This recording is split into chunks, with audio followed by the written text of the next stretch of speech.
Hello, everybody. My name's Schuyler Towne. My talk, obviously, is going to be on Locksport as an emerging subculture. I was going to be handing out some things this morning. In an ironic but not uncommon twist, I locked myself out of the hotel room this morning.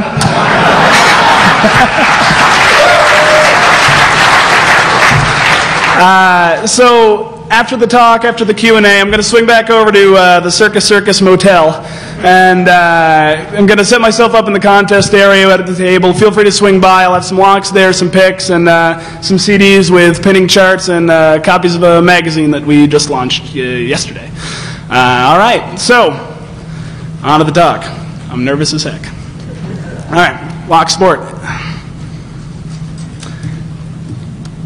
In the introduction here, I'm going to talk quickly, just a little bit of background on the history of locks and a little bit of a background on the history of lock pickers in their various forms. A lot of this, in many ways, was kind of hacking before the electron.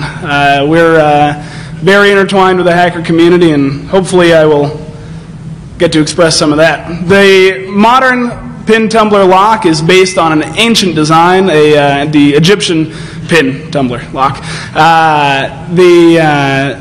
It was really what is on your door today has been around for 2,000–3,000 years. The only difference is that back then it was operated by gravity, now it's operated by a spring. There, of course, have been many advances beyond that, and we'll get to that in just a minute.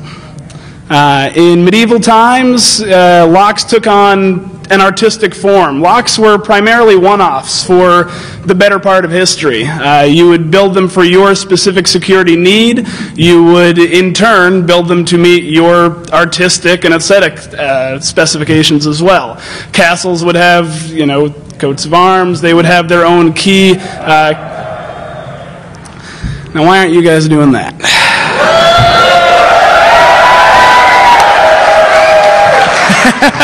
Thanks. So anyway, we'll continue through the history here. I got better stuff coming. So anyway, just continuing the theme of one-offs. One-offs were, for the better part of history, security through obscurity in physical security was the norm. You were building your lock for your specific purpose, and because you were getting one of them built and you were having one guy build it, there weren't many people that were going to know what was going on inside except for you and him and whoever you were given a key to. This went a step further when the artistic warded locks had some fairly easy defeats that came up with, which I'll cover in the lock picker section. And puzzle locks started coming around. These are basically a normal lock, and then the keyhole is fake. And you got to find the keyhole by moving a slot. I mean, it's Indiana Jones stuff, only on smaller metal scale. All right, modern advances. The pin tumbler sidebar. This is my favorite. It's because I love the pin tumbler lock. It's what we primarily use in America, and I'm a patriot. Here's a quick picture for you. This is the Schlage Primus with a sidebar. Those of you who understand the basic function of a lock, the top section of this looks very normal to you, most likely. Now, the section on the right-hand side, that's the sidebar, and the bits dropping down below, those are small finger pins. And the way this operates is the finger pins have to be lifted and rotated into position so that the small teeth of the sidebar, which I'm sure are a little bit hard to see right now, can press into those. Once that sidebar can press in, the cylinder can turn freely. With a dual locking mechanism like that, and with a sidebar locking mechanism in general, the pin tumbler took a huge leap forward and actually became a fairly secure lock. Obviously, as any lock sporter will tell you, most locks aren't 100% secure. All right, the wafer lock. Wafer locks are interesting. They're not all that secure. They're great for hard weather situations. It's a different system. It's not something that I'm going to cover here, but if you're interested, one of the other four main types of modern locks is a wafer lock. The disc lock is awesome. The disc lock is, in its best and its most modern forms, the closest thing to an unpickable lock, an unpickable mechanical lock that I think you can get. Look up the Assa Abloy Company. Basically, they operate like a safe would. They operate like a safe that you manipulate with a key. Really beautiful concept. And then the lever lock. The lever lock actually not terribly modern. It's been around for an extraordinarily long time. It's primarily used over in England and Europe in general. Again, a great system, and the nice thing about all of the locks up on the board there, well, aside from some pin tumbler locks with sidebars, they are bump proof. And we'll get into bumping later, and bumping is just such a stupid and very powerful phenomenon. All right, on to the lock pickers. Pre-locks. Before locks existed, I said, this is kind of like hacking before the electron. Well, back before there were locks, sailors oftentimes would tie themselves a thief knot. Basically what this was a square knot, only tied slightly differently. That way they could detect if someone had surreptitiously untied their knot and tied it back together. Because when the person ties it back together, they're just going to tie a square knot after they've rummaged through your things.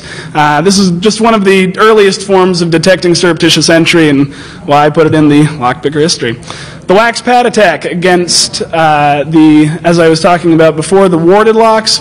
Basically, a warded lock is, think about, what you would imagine a skeleton key would be.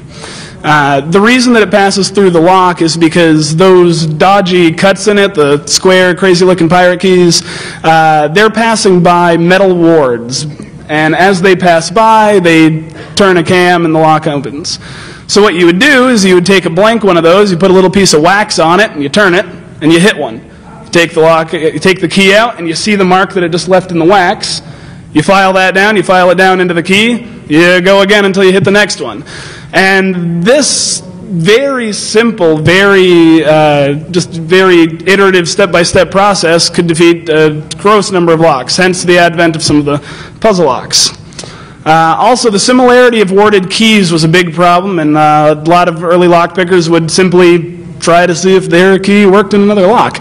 Nowadays, key differs are such that though this does occasionally happen, it's obviously not a reliable technique.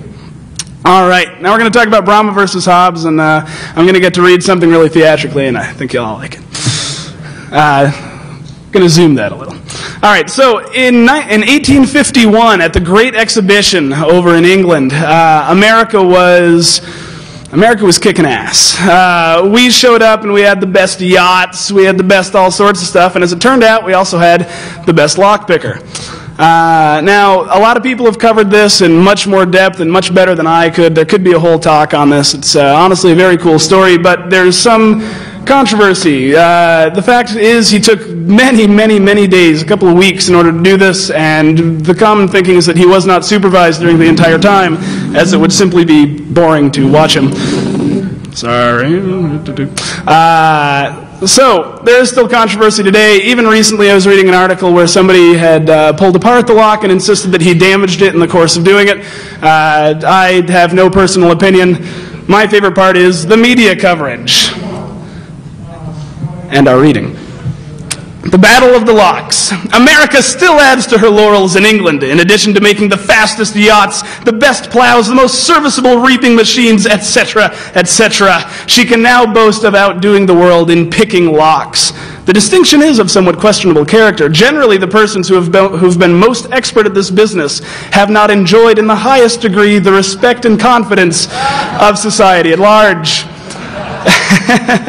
A man out of employment who should advertise himself as capable of picking any lock in the world would not be regarded with favor by bank directors.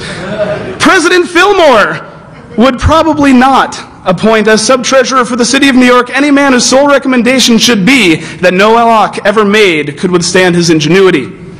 Nationally, however, and this is my favorite part, the prejudice does not seem to obtain. England seems to think just as much of us and even a little more, although we have beaten her in everything and picked her locks besides. I love this because I feel like we're finally starting to get back to a point that was established in 1851 where a talented lockpicker could be seen as something other than some creepy criminal. Thank you. All right. Modern lockpicking. I'm going to talk about Tool in the Netherlands, SS Dev, the German Locksport group. I'm going to talk about the Dutch Open, which I had the pleasure of attending last year, and go over that a little bit. Coming to America, I'm going to talk about Tool US, of which I am a member, and Locksport International, based out of Canada. Of course, I'm going to talk about DEF CON and Hope, and as I said, I am a Tool. Yeah. All right, the Open Organization of Lockpickers. They originated from the NVHS. If any of you know Dutch, you might be able to guess at that acronym. I got no idea. It translates as the Dutch Association for Door Hardware Sport. Which I like that a lot. Currently, they have several chapters and approximately 100 members. At the time of my research on this, it was a little while back, so I apologize if current memberships aren't accurate for any of the organizations I'm about to list. Except my own, I probably ought to know that. They had several struggles with manufacturers when they first started out, and it was very interesting, as when I first became involved with the organization, I didn't realize this. Tool at this point in time have developed as a whole and individual members within the Tool Netherlands group have established many excellent relationships with various lock firms. But in conversations with Barry Wells, the head of Tool International and both Tool NL and US, he made it very clear that when they first started out, they had many of the same troubles that we're having now, in that the media weren't particularly receptive. The lock companies were furious that there was any form of disclosure, be it responsible or otherwise. And we're in the midst of a lot of that right now. And looking to what happened with Tool in the Netherlands, I hope points a positive path for us. As I said, they've developed positive relationships with various groups, Hanfei in particular, who I'll mention in just a moment here. As I said, some of these are group-oriented, some of these are individual members, but they're doing great things over there. Hanfei, lock collector. This guy is probably the preeminent lock collector in the world, where I am proud to claim him as one of our own in Tool. He has an extraordinary collection of locks. The sheer number alone is absurd, but the locks that he has are gorgeous. I believe that Eric Schmiedel, a gentleman who's talked here before and at a couple other talks, recently had the chance to photograph his collection, and if you have the opportunity, I'll try to put something up on our website which will link you to that. The lock collection is really absolutely gorgeous. All right, and the Dutch Open. They host the Dutch Open. It's a heck of a time. I'm going to cover it in more detail in just a minute. SS Dev in Germany. Started by Stefan Ornery in 1997. They were one of the first major established Locksport organizations. Again, a lot of my information here, though it does come through Stefan, they have only recently, there we go, made the English language transition. So their website information, they're finally kind of in the English language. They're really starting to communicate and reach out to groups from all over the world, and they have one of the most comprehensive lists of international Locksport groups available on their website. If any of you are from foreign nations, and there's a very nice French gentleman trying to ask me where he could get involved, and this is a great place to go. They have set an incredibly firm ethical foundation for the sport, and I think it was very important for our sport that the first major group to come along set that down right off the bat, and I believe that most other major groups have tried to emulate it to one degree or another. We certainly have here in the U.S. They host an incredible competition in Berlin, which I unfortunately have not yet been able to attend, so I will not be covering it in this talk, but hopefully some other time. They are terrifying lockpickers, absolutely terrifying. In the course of the Dutch Open, I believe there were 12 rounds, 12 open rounds that everybody participated in, and at least in half of those rounds, I had not managed to place my tools in the lock before a heavily accented German yelled, "Offen!" and they are absolutely incredible. I believe that they actually threatened Eric Michaud over here that if we didn't show up to Germany to pick with them, they were going to come here and take all of our black badges. They could. They have a large population. They've been around for quite a while now. The current numbers that I found in the course of this research, 1,000 members and approximately only 10 chapters. That's about it. They've recently proposed a lockpicking Olympics. I don't know many more of the details on that. Unfortunately, Unfortunately, I don't know many more of the details on that. I hope that it carries off. I hope that I'll be able to attend it some year.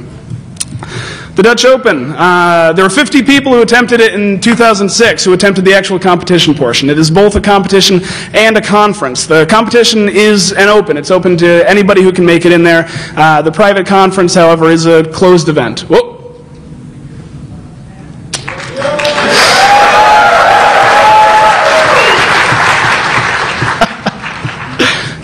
So 50 people. The format of the competition is round robin. You get a lock put in front of you. There's another gentleman sitting, or lady actually, there were several women participating last year, sitting across from you. You're given 2 locks on the table. You get 7 minutes to pick it, at which point you trade locks. 7 minutes to pick the lock that your opponent just picked. The cumulative times determine whether you get the point or your opponent gets the point. Once people reach a certain number of points, they move on into the final rounds, and if you're not a German, you can't expect to be there. The 2007 dates have been set down as around Thanksgiving time, so we'll be heading out in late November. Look for reports on that all over the interwebs. A couple of pictures. These are some of the winners and some of their prizes on the left here, and one of the workshops on the right. They have SS Dev actually brings in a lot of tools and run a workshop area all weekend long. They'll cut you key blanks for €1. They'll give you access to their drills. It's really an incredible atmosphere. All right, coming to America. Tool's first chapter was established in the U.S. in 2004. Some of you may have noticed me change that date as I was standing up here. Josh Neckrep, Kim Bonnet, and Devin McDormand formed Locksport International in 2005.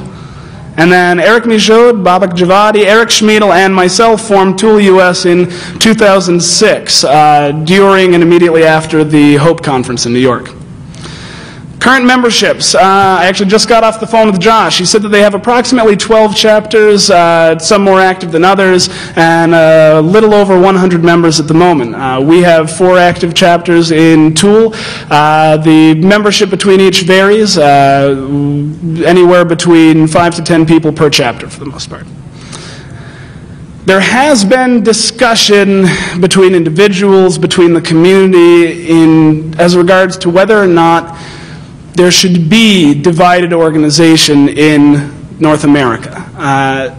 The 2 organizations, both Locksport International and Tool, though coming out with great excitement and great promise, have lagged in their progression, and they have lagged in their recruitment, and et cetera, et cetera. And some people ask, if you were one organization, wouldn't that immediately up your numbers? Wouldn't that immediately give you more of a presence? Personally, I'm against it, and I'm against it for the simple reason that I believe that competition is incredible. I am excited to go home and rub in Josh Neckrep's face the fact that Tool took the speed competition again this year, and I hope that someday he'll be doing the same to me.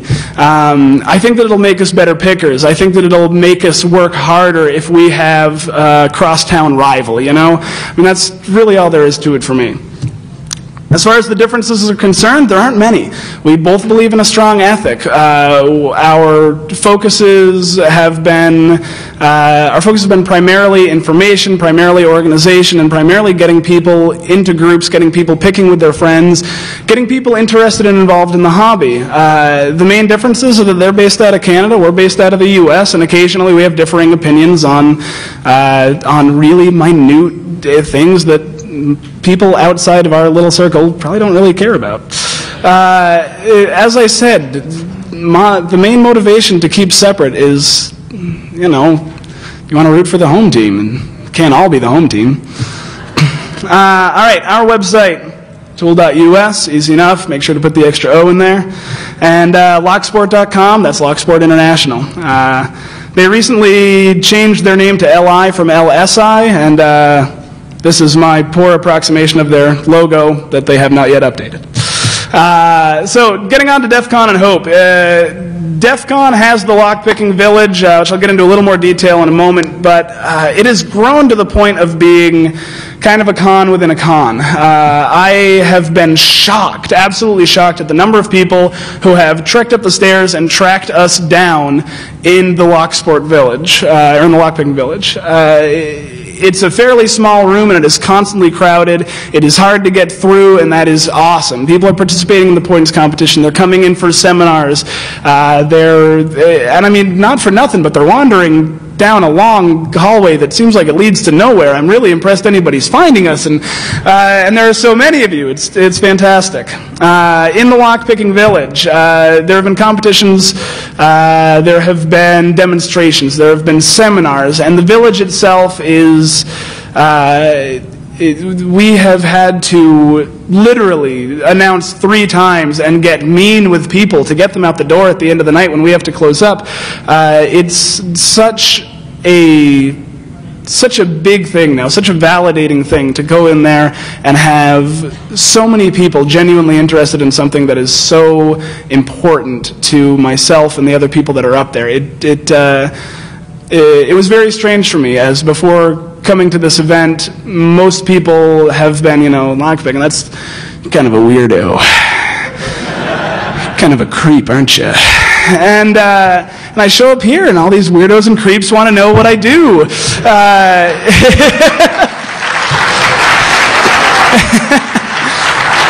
It was a great feeling. It's really amazing for us to be here in this space, and there are several other conferences that feature Locksport in one respect or another. I won't go into all of them, but in fact, I won't really go into any of them. Pretty much any hacker convention out there in America now has a place in it for Locksport, for lockpicking. A lot of them have competitions now, and if nothing else, they're giving demos. They're getting people interested in the pastime, and it has developed out of this community. It has developed out of the hacker community, and as such, it will always have common ties. And the majority of the lockpickers you'll find out there have some Venn diagram of similar interests outside of Locksport with probably anybody in this room. It is definitely a different thing. It is definitely a different perspective on similar security principles, but it is so deeply entwined with the hacker community, and we're proud to have it. And now, the LP Con, the LP Contest. I am pleased to say in front of this large room of people that I won the speed contest yesterday. It's been running, what was that? No Germans. No, thank God, thank God. I tell you, I'm going to show up in Holland this year, and I'm going to be all jazzed and all pumped, and I'm going to make myself a t-shirt that says Best American Lockpicker, and I'm going to cry all night long. It was a great competition this year, and it's a wonderful thing in general. I believe that it is the biggest lockpicking event in America right now, outside of the professionals, outside of Aloha, outside of locksmiths. And I had a big section of this talk that used to be locksmiths used to know how to have fun. There are so many pictures of girls with like chains and padlocks around them, and a bunch of old locksmiths like getting them off them, saving the girl and stuff. And once we started doing that, they got all serious.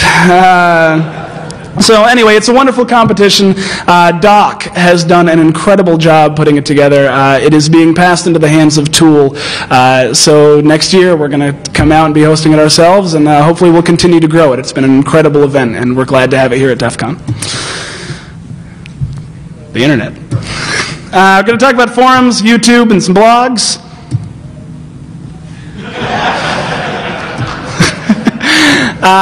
The forums. This is where some of the basic building blocks of information are around. Lockpicking 101. This is where I learned. This is where I learned a great deal of what I now know, and I've been lucky to have resources offline as well, but that's where I've learned a lot. It originally started out as a fairly black hat site. It was people getting together to talk about, to breaking into stuff, and not essentially, not specifically, but it's been around for a long time, and a lot has has changed in that time dramatically. LI, Locksport International, began to develop out of this community, and they began to develop out of the constant ethical debate. There was a lot of don't ask, don't tell in the early days, where someone would say, you know, how do I get into this lock? I want to break into my teacher's house. And people would say, don't tell us you want to break into your teacher's house. The person would come back a week later and say, how do I get into this lock? That's all. Someone would let them know. And that was the early community. As Locksport International developed, they did begin to push that ethic. They began to debate that ethic and really start to wrap their heads around whether or not there was room in a public and an open and a teaching atmosphere for a black hat culture. I personally don't believe that there is. I just simply don't believe it is. These are the things that protect your children in their homes at night, and I don't think it's acceptable. As a result, Lockpicking 101, which is a public site, does try to keep a strict division of material. They have an advanced section that you have to apply for after a certain period of time, after a certain period of posts, after a certain period of relevant posts, etc., etc. They do share the information liberally once you can get through those basic building blocks, and they are basic. If you're not a jackass, you're going to be able to get in if you wait a little while and you learn a little bit in the process. They're not trying to keep it out of the public sector. What they're trying to do is make sure that the people learning about it and the people sharing information are going to be serious about it and relatively responsible. So, then came along easypicking.com. Easypicking.com, sorry, someone in the audience. Easypicking.com started off literally against LP 101. I was very well advised not to get into internet drama, so I won't. They have no division of material, which I absolutely believe has its place. They will put any information that they find out there immediately. However, no offense to the guys over at EZP, there is limited talent there. There are a lot of people who are very good at what they do who want their information in a closed community, who want to be able to talk with people who aren't going to, you know, lols, that's so awesome, you know. As a result, they don't have the top tier pickers participating over there, and I'm not sure if they'll pick them up. Bump key specific forums. They have very limited information, it's a fairly limited topic, though there's some things to go into, and hopefully they're becoming obsolete as people are moving into bump-proof solutions. YouTube. Lockpicking is absolutely a visual sport, and videos can be a great learning aid. It can be a very convenient teaching tool, especially if you're someone who doesn't have opportunity to be in a sport group, you don't have one anywhere near you, you don't have a bunch of people that you can pick with who've been doing it for various lengths of time. Being able to go around YouTube and get some information from that and see what people are doing is fantastic. That said, YouTube allows one ignorant person to propagate that ignorance at will. I'm sure that you see this in every field, but it is particularly true in Locksport. A lot of people don't even know why their lock is opened. They just shove some tools into it, and they're like, yeah, and they're like, there, got my locker off, or my friend's locker. And there's a lot of sketchy people out there. We're half of them. They're giving us a bad name. I mean, honestly, they're just giving us a bad name, and I discovered in the process of trying to grab some videos for this that YouTube actually has been going through and cleaning up some of the sketchiest videos that I was hoping to show you today, which is a very good thing for us as a community. I won't make any statement about whether or not they should be taking people's crap off their website. I don't really care, but having less of that out there is better for our image. This is a gentleman who is absolutely using the wrong terminology, and he's using his tool completely incorrectly. Oh, I probably forgot to put the audio feed in. I can hear it here. I'll tell you what's happening. So he talks at one point about this being a... Yes, sir. Oh, excellent.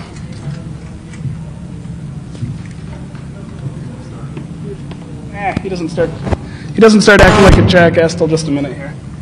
Show me the lock is locked again, please. All right, not getting in. No. All right, now, what's the technique you're using here? Okay, I'm just going to basically thread in my tension bar into what would be the bottom of the lock. You see that? It's actually upside down. Nice. And then all I'm going to do is basically apply pressure in the way that the key would, in the direction that the key would be in there. Okay. And then I'm just basically going to put in my actual lock pick here and just go along the tumblers, along the bottom, all the way to the back, work it forward. And your home. Well, at least he has that. I just seeing him use that tension wrench is shocking. For any of you who haven't picked yet, he literally just put the wrong end in. Absolutely shocking. That said, there is, however, the dichotomy. This is an incredible lock that not many English-speaking people were ever going to get the chance to see. And have a look at this. 2-wayロータリータンブラーとロッキングバー方式を組み合わせたハイセキュリティシリンダーです。2-way 構造のタンブラーは11列11枚。dimples on the key, which are going to manipulate each of the tumblers there. I mean, this is absolutely incredible when this was put out to a common community. Yeah, that's okay. Excellent. When that was put out to the common community, it was amazing. It took care of it. I trust that technology will take care of itself. Anyway, long story short, YouTube, it's a double-edged sword. The internet in general for us is a double-edged sword. How can it not be? It is for everyone. All right, there are some great blogs on the subject, just to finish up the internet section of it. Mark Weber Tobias, who I have the pleasure of being in the same track as, he's going to be coming up one talk after this, is the preeminent American source of locks, lock picking, etc., etc. He has a great site at security.org. He has a blog there now called The Sidebar. Look for that. He releases incredible information all the time. He also wrote LSS and LSS Plus. It's locks, safes, and security. It is the Bible of the lock world, of the physical security world. All right, Barry Wells, president of Locksport, president of the Open Organization Lockpickers, as I said. He keeps Black Bag up at this address here. This is his blog. It also covers some of his secondary interests. It's kind of interesting to see that overlap that I was talking about before. He's also the guy behind Cryptophone. So you'll see a little bit about that and hacking voting computers in the Netherlands and things like that, all mixed in with your daily Locksport news. Not daily. He updates not daily. Other blogs, Locks and Security. This is a great little site, started not long ago. It's got a lot of really cool handmade cutaways if you want to get a good look at what's going on inside of a lock. Locksandsecurity.blogspot.com. And Discrete Security Solutions. This is actually a locksmith working over in, I believe in England, though I could be wrong, with some very interesting observations about the daily life of a locksmith. And this is a gentleman who's involved in the Locksport community, so it encompasses both ideas. Kind of the crux of my message here today. Why Locksport matters. I'm going to cover insecurity through obscurity, media representation of Locksport, lock design, and this, the biggest topic of all. I'm sure that any of you involved in any sort of computer-related field know that security through obscurity in this day and age does not work. Like I said, for centuries, for thousands of years, it was great for locks because you were making one. You were making it for your solution. Unique locks were the standard. As a result, they were of an inconsistent quality, and because everything used to be of an inconsistent quality, everybody has tried to move towards standardization. Because mass production can lead to that, standardization creates consistent attack vectors for your locks, which means that you no longer have any security with an obscure lock, because your lock isn't obscure anymore. You're making hundreds of them, you're making thousands of them. People are going to pull them apart and figure out how they work and how they're going to defeat them. Manufacturers still insist on this. They still insist on secrecy over security. There are some who've come a long way, but primarily here in North America, they are absolutely closed-lip. There was a great quote from someone at the Schuyler Corporation in the process of a Wall Street Journal article where he said, "I wish these lockpickers could just be more like the magician's community and keep these things a secret." And it occurred to me that a magician's trick isn't going to put him in my home in the middle of the night, I hope. So it didn't seem like a relevant comparison. I do, however, believe in responsible disclosure. I believe in getting together with lock manufacturers and trying to open up the lines of communication so that they can take the steps to handle the repairs, the upgrades, whatever needs to happen with their product. It's an important step because if you go out and reveal the Adams Right vulnerability, thousands of shopkeepers are going to get robbed. You got to put it in the manufacturer's hands first. And if they're not going to do it, then that shopkeeper needs to know what the hell is wrong. They need to know it before they get robbed. There's just that fine line where you got to provide the manufacturer the chance because they're going to be able to do it in a more discreet and a more direct way than you're going to be able to do. But eventually it has to get out to the masses. People have to be able to know what it is that's protecting them and what it is that's not. All right, our portrayal in the media. I'm making pretty decent time. Again, the media, just like the internet, is a double-edged sword. Media and the internet are all intertwined now. If I were more savvy, I would have thought of that. Talented locksmiths continue to be revered. There are articles in local papers all over the country. I signed up for a couple of newspaper archive things, and there are articles all over the place about local locksmiths winning the lockpicking competition at Aloha and detailing the course of their lives, keys to the city, etc., etc. Well, we are just something to be worried about. It's frustrating. It's absolutely frustrating. Just because you're not a professional doesn't mean that you are a jerk. It doesn't mean that you're some very awful man. Wired magazine, however, went in the other direction. They showed up at the Dutch Open quite a while back, and they portrayed the Open, and they portrayed the Othmeister in such a heroic, such a warrior-like role of accomplishing this great task and being revered by their community and being able to pick a lock be something to be proud of, that you have a talent. And it was very cool, absolutely cool. The Wall Street Journal. Uh-oh. Who's that handsome guy? They covered us a little while back. Front page news. We were above the fold. And they covered it from a very, very open perspective. They got both sides of it. As I said, the Schuyler Corporation with their commentary. But they didn't villainize us whatsoever. They gave us as much page space as anybody that was saying something against us for us to basically say, we're having a good time, and we've got a great hobby going here, and I think we can actually accomplish something in the course of it. The top of the page, the byline read, "Police are not amused." To which my father said, "But when are police amused?" Local news. Local news is some of the worst for the most part. They find a story and they can scare someone with it, and someone's going to watch the 11 o'clock news. Hackers obviously know this. So a lot of people in counterculture cultures know this. It's the same for us, especially with the bumping phenomenon. Bumping is just so stupid. It's so... It's not that bumping itself is stupid. It's stupid that there was this flaw that has been known about forever, for so long, and it's just now finally getting to get some news. And the way most of the information gets out there is trying to scare the crap out of people, and that sucks. Yeah, no, and exactly. It continues. I actually do have a product here that I'm going to talk about in a second, which I believe has come a long way. Competition, however, between these media vendors is great for us. The Wall Street Journal, the reason that they're writing the article is because there's a lot of interest in it. That interest at the moment is fairly concerned, is fairly scared, worried about their personal lives.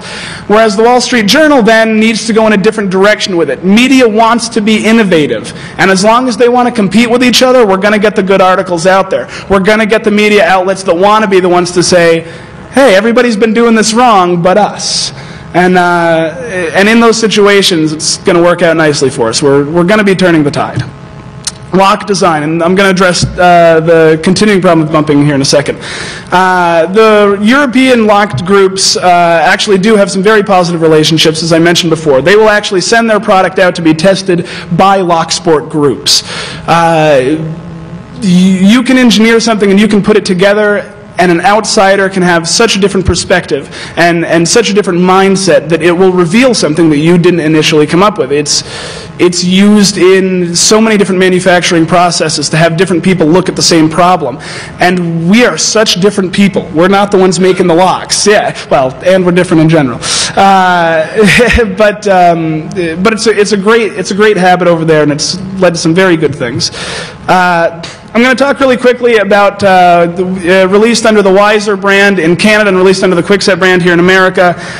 This is the Kwikset Smart Key. I took a cab out to Home Depot yesterday morning to see if they were there. I bought this for $20. It's just a little key and knob lock, but that is at the consumer price point. This is aimed at home consumers, and it is bump proof. 100% bump proof. It uses a different locking mechanism. It uses a different technology that is impossible to be bumped. It simply does not work. It has its problems. It has a very serious problem related to destructive tactics. I obviously will not go into it at the moment. But as someone pointed out in the speaker green room, glass also has a pretty specific destructive entry vulnerability. The problem with bumping is that it allows for crimes of convenience and crimes of curiosity. If someone wants to break into your house to steal your stereo, to steal your laptop, whatever, they'll get in however the hell they want. They'll continue to work until they get in, get what they want, and get out. People with a bump key make one in their bedroom, say, well, I don't want to, I tried it out on my house, and that was kind of boring. I'm going to go over to his house and see if I can't get in there, too. And that's maybe innocent enough, but I don't want someone walking into my house. I don't want anyone to. So the problem with bumping is not that it is going to be the next tool of the criminal underground. It's the problem that anybody can get into anybody else's place, and that's not cool. The American bypass. The American lock company screwed up, as far as I'm concerned. American brand locks. This is a bypass tool for their locks. Basically, this needs to thread itself into the back of the cylinder. It does its job, and it pops the shackle. It bypasses it. You don't have to do any picking at all. They were made aware of the problem. They came up with a solution to the problem. They put a small metal disc in the way. The metal disc was so flimsy that you shove a tiny screwdriver in there, you break it, and then you go and use your tool anyway. I absolutely believe that they made a very serious mistake. It continues to be a problem today. The American bypass and disc breaker tool have been out for years, many years. And nothing has been addressed. And once the problem of being able to break their disc was revealed to them, that was it. That was the end of the conversation. Nothing has been done since. SFIC sleeve improvements. This, however, is a situation where when made aware of what the problem was, a positive change came. This is an SFIC cylinder pulled apart. What I want you to look at is the upper right-hand corner there. You see the small hole through the sleeve? That can be gripped by a particular tension tool and allow you to tension a specific part of the lock, which will then allow you to remove the core of the lock completely. Yeah, yes. Modern SFIC cylinders now have a long groove cut there so that you can't grip it without being caught up on something else. is such a simple solution to a problem that was a big problem, and as far as I'm concerned, there have been a staggering number of recent simple but very important advances, and I think that shows an obvious influence of the Locksport community on our modern physical security.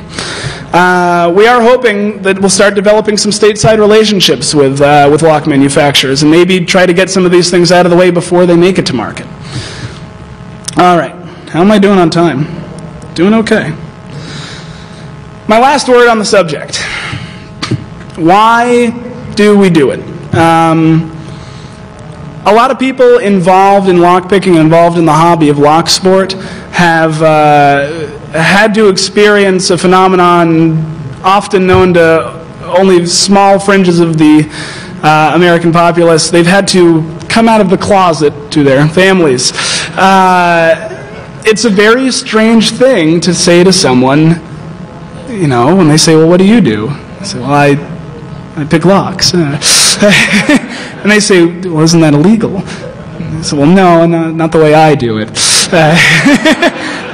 And it's very awkward, and it can lead to some very strained relationships. Myself, for the most part, my family took it very well. My friends took it very well. I had one family member who has not spoken to me other than pleasantries since she found out. It's just such a weird thing to her, as far as she's concerned, and I'm sure this is what she passes along. One of her favorite family members is now an ardent, excited, proud criminal.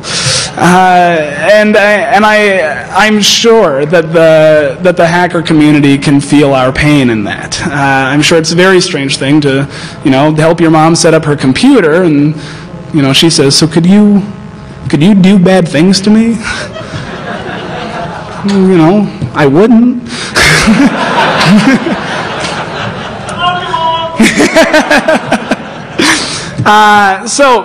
Why we do it? Why we do it anyway? Why it's such an important thing to us?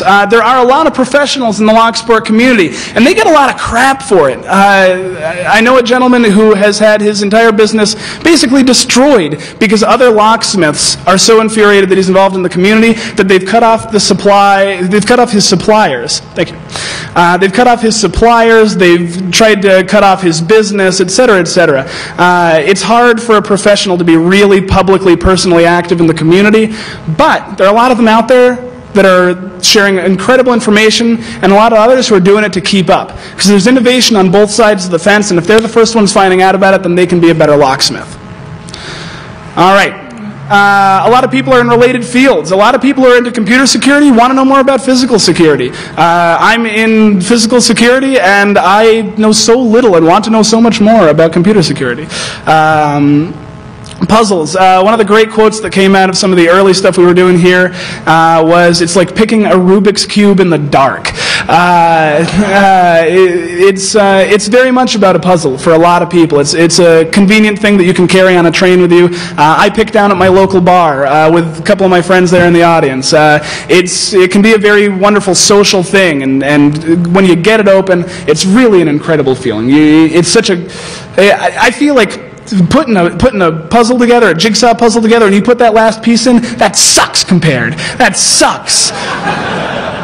This is awesome. The security evangelists. Some of them love Locksport, some of them hate it. The security evangelists in the Locksport field, they want to convert everyone. They want everybody to be, full disclosure, pushing it all out there. And I worry that the common hobbyist, the person who's just interested in the lock, kind of gets left behind. And I occasionally get worried that the security evangelist is the primary face that's on Locksport right now. And I think that it would be a very good thing for people to realize, and I think the Wall Street Journal did a very good job of this, that it's parents and their kids. It's people down at their local bar. It's a couple of friends getting together and picking some locks. There are a lot of normal people who don't really care about a lot of the politic of it, who just love opening locks. And I think that'd be a good face for people to see on the subject. Also, it's a young field. A lot of people are getting into it because you can come in on the ground floor. I swear to God, a year and several weeks ago, I did not know that there were 2 separate pins in each chamber in a lock. I learned how to pick locks at last year's Hope Conference. And Barry Wells pulled me aside afterwards, and after I thanked him, and he said, "You're going to be on my board of directors." So here I am now. A year later, he made me commit to it, and I sure am glad that I did. It's a young field. You can get in on the ground floor. You can start now and create a big wave in the community.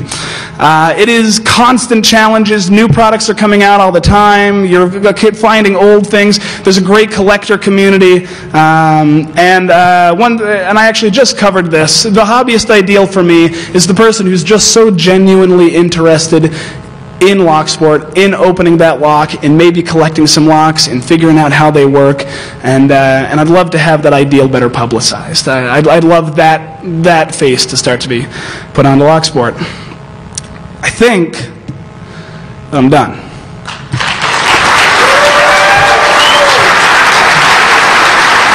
Thank you all very much. I'll try to grab a table in the contest area after the Q&A, and I really appreciate it. Thank you.